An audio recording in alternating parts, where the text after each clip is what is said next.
आप निराश हो चुके हैं तो ये वीडियो आपके लिए ब्रह्मास्त्र का काम करेगा। इस वीडियो में आप जानेंगे कि कैसे आप अपने जीवन को एक खुशहाल जीवन बना सकते हैं। आज इस वीडियो के थ्रू मैं आपको एक ऐसी जानकारी देने जा रहा हूँ जो आपकी पूरी लाइफ को बदल कर रख देगी। वास्तव में आप अपना भाग्य बदल सकते हैं अगर आप इस वीडियो में बताई गई हर बात को फॉलो करते हैं। आप एक कामयाब इंसान होंगे आज भले ही आप किसी भी स्थिति में हो। वीडियो के लास्ट में आपको प्रोसेस बताया गया है जिसे करके आप किसी भी विश को पूरा कर सकते हैं और अपनी किसी भी समस्या को दूर कर सकते हैं। दोस्तों, आपने सबकॉन्शियस माइंड के बारे में बहुत सारे वीडियो देखे होंगे और आपको ये भी पता होगा कि अगर कोई भी विचार या विश आपके सबकॉन्शियस माइंड में पहुंच जाए तो उस विचार को वास्तविकता में बदलने से कोई नहीं रोक सकता है। लेकिन वो मोमेंट कौन सा है जब सबकॉन्शियस माइंड पूरी तरह से एक्टिव होता है? अधिकतर सभी यही बताते हैं कि सुबह उठने के बाद आपका सबकॉन्शियस माइंड एक्टिव रहता है, लेकिन कब, ये किसी ने आज तक नहीं बताया है। फ्रेंड्स, नॉर्मली जब आप सुबह उठते हैं आपका सबकॉन्शियस माइंड एक्टिव होता है, मतलब वो आपकी बातों को सिर्फ सुनता है लेकिन स्टोर नहीं कर पाता है, जिससे कि आपके अफर्मेशन, आपका मैनिफेस्टेशन स्क्रिप्ट्स पूरी तरह से काम नहीं कर पाते हैं। आज आप जानेंगे वो मेंटल स्टेज जब आपका माइंड सुपर कॉन्शियस स्टेज में होता है, जब आपका सबकॉन्शियस माइंड आपके हर विचार को सुनता भी है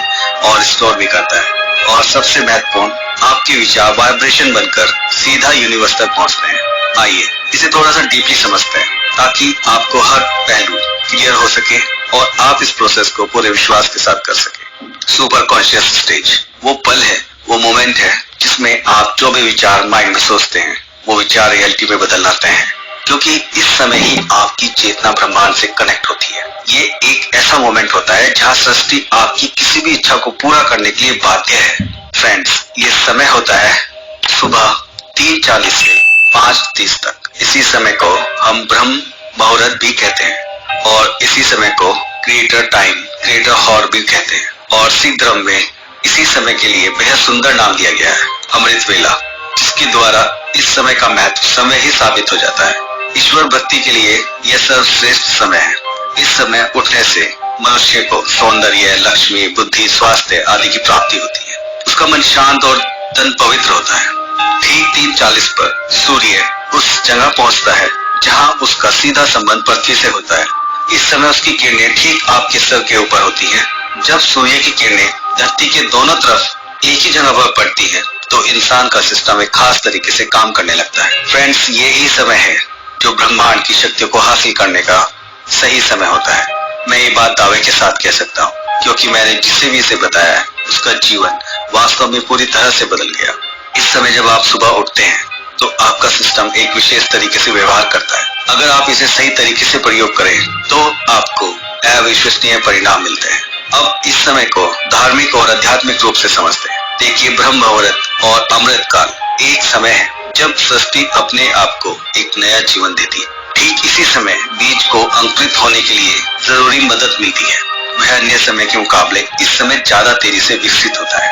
ज्योतिषों का कहना है एक दिन में कुल 30 मुहूर्त होते हैं, लेकिन सबसे शक्तिशाली मुहूर्त ब्रह्म मुहूर्त ही होता है। ब्रह्म मुहूर्त आध्यात्मिक, शारीरिक और मानसिक हर तरह से आपके अंदर एक नई ऊर्जा का संचार करता है। यह वह समय है जब देवता धरती लोक पर विचरण करते हैं। रामायण के अनुसार रावण की लंका में स्थित अशोक वाटिका में हनुमान जी ब्रह्म मुहूर्त में ही पहुंचे थे और उन्होंने सीता माता द्वारा किए जा रहे मंत्रों के उच्चारण की आवाज सुनी थी और उनका ध्येय सफल तरीके से पूरा हुआ था। वर्ण कीर्ति मति लक्ष्मी स्वस्थ मायुष्य विदन्ति ब्रह्म मुहूर्ते संचाग्रजी व पंकज था। ब्रह्म मुहूर्त में उठने से व्यक्ति को सुंदरता, लक्ष्मी, बुद्धि, स्वास्थ्य, आयु आदि की प्राप्ति होती है। ऐसा करने से शरीर कमल की तरह सुंदर हो जाता है। आयुर्वेद के अनुसार ब्रह्म मुहूर्त में उठकर टहलने से शरीर में संजीवनी शक्ति का संचार होता है और यही कारण है कि इस समय बहने वाली वायु को अमृत तुल्य कहा गया है। ब्रह्म मुहूर्त में उठने वाला व्यक्ति सफल, सुखी और समृद्ध होता है। ऋग्वेद और सामवेद में भी बताया गया है अगर आप ब्रह्म मुहूर्त में अपनी इच्छाओं को प्रकट करते हैं और अपनी चेतना तक पहुंचाते हैं तो उनका पूरा होना तय है। आज के मॉडर्न साइंटिस्ट भी इस बात को मानते हैं कि ब्रह्म मुहूर्त में कुछ तो ऐसा होता है जो कल्पना से परे है। अब समझते हैं कि आपको इस समय का प्रयोग कैसे करना है। मैं आपको 2 तरीके बताने जा रहा हूँ। नंबर 1, आपको सुबह 3:40 से 5:30 के बीच में उठना है। इसके बाद पहले अपने इष्ट का 5 मिनट तक नाम लेना है, जिसे भी आप मानते हैं, राम, अल्लाह, जीसस, वाहेगुरु, जिसे भी आप अपना ईश्वर मानते हैं, उनका नाम लेना है 5 मिनट तक। उसके बाद आप जिस भी समस्या से परेशान हैं, उस समस्या को आपको एक पेपर पे लिख देना है और अपनी प्रॉब्लम को आपको इस तरह से लिखना है कि जैसे अब वो समस्या नहीं है। मैं एक एग्जाम्पल के थ्रू आपको समझाता हूँ। कल्पना करें कि आप पैसों की समस्या को लेकर परेशान हैं, तो आपको उस पेपर पे लिखना है कि अब मेरे जीवन में पैसों की कोई समस्या नहीं है, मेरे सारे काम बहुत आसानी से पूरे हो रहे हैं, मेरी इनकम पहले से बहुत ज्यादा है और मेरा बिजनेस या मेरी जॉब बहुत अच्छी चल रही है। मैं इसके लिए परम पिता परमेश्वर आपका आभारी हूँ और आपका धन्यवाद करता हूँ। और इसे कम से कम 10 मिनट तक इसी समय रोज पढ़ना है। लिखना एक ही बार है, पहले दिन। इसके बाद आपको ज्ञान मुद्रा में बैठना है। आप बेड पर ही बैठ कर सकते हैं और यह कल्पना करनी है कि आप जो भी कार्य कर रहे हैं, आप जिस भी कार्य से पैसा कमाते हैं, वह बहुत अच्छा चल रहा है और आप और आपका परिवार बेहद खुश है। आप पेमेंट रिसीव कर रहे हैं, आप बिलों का पेमेंट कर रहे हैं बहुत खुशी के साथ। इस तरह से कल्पना करना है, महसूस करना है कि हर सांस लेते समय वो खुशी आपको महसूस हो। देखिए, जब आप इस समय उठकर अपना ध्यान अपनी इच्छा पर लगाते हैं और अपनी इच्छा को विजुलाइज करते हैं और महसूस करते हैं, तो वह इच्छा एक वाइब्रेशन बनकर ब्रह्मांड तक पहुंचती है। जैसे ही आप इसे कुछ समय तक करेंगे, आपको जीवन में कहीं ना कहीं से कोई ना कोई रास्ता जरूर बनेगा, कोई ना कोई हेल्प आपके पास जरूर आएगी।